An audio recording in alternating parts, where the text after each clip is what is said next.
జగన్ గారు 3 రాజధానులు అంటున్నారు కదా, దాని మీద మీ స్పందన ఏంటండి? అయ్యా, నేను మేధావులతో మాట్లాడాను, హైర్ అఫీషియల్స్ తో మాట్లాడాను, ఉద్యోగస్తులతో మాట్లాడాను. ఒక రాజధాని ఉంటేనే ఫైల్స్ దొరక పాలనలో పారదర్శకత లేదు. 3 రాజధానులు పెట్టడం వల్ల ఉపయోగం ఎవరికండి? అది ఏమన్నా తెలివైన ఆలోచన? వాళ్ళే చెప్పారు, నేను కాదు చెప్పింది.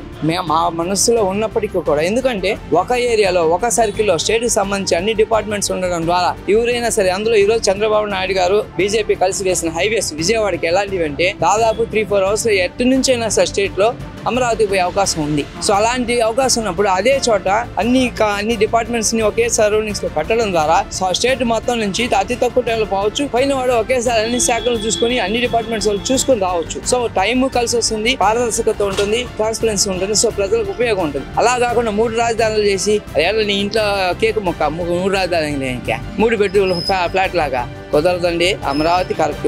అయితే ఎవరు వచ్చినా, ఏ ప్రభుత్వం వచ్చినా అమరావతి రైతులకు న్యాయం జరగాల్సిందే. వాళ్ళు పోరాటం అది అంతా ఇంత పోరాటం కాదు. పాపం 4 ఏళ్ల నుంచి పోరాడుతున్నారు. ఆ రైతులకు ఏదన్నా ప్రభుత్వం ద్వారా ఇవ్వాల్సిన అమౌంట్స్ ఉంటే వాళ్ళకి ఇచ్చి, వాళ్ళ మంచి కోరుకొని వాళ్ళ ఆశీస్సులతో మళ్ళా ప్రభుత్వాన్ని ఏర్పాటు చేసి వాళ్ళ ఆశీస్సులతో రాష్ట్రాన్ని అభివృద్ధి చేస్తే, ఎందుకంటే రైతు కన్నీరు, పేదవాడి కన్నీరు ఎవరికి మంచిది కాదు. కాబట్టి వాళ్ళని ముందుగా మనం చూసుకొని వాళ్ళకి మంచి చేస్తూ వాళ్ళని కూడా కలుపుకొని రాష్ట్ర అభివృద్ధికి ముందుకు వెళ్తే ఇంకా సంతోషపడే విషయం.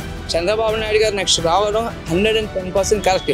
కానీ చంద్రబాబు నాయుడు గారికి నా సూచన ఒకటే, కింద స్థాయి నాయకుల్లో సమన్వయం లేదు. మీరు అనుకుంటున్నారు నేను గెలుస్తాను. చంద్రబాబు నాయుడు గారు ఇమేజ్ గెలవచ్చు, కానీ కింద నాయకుల్లో పారదర్శకత లేదు. మీరు నాయకులు సమన్వయం చేసుకోండి.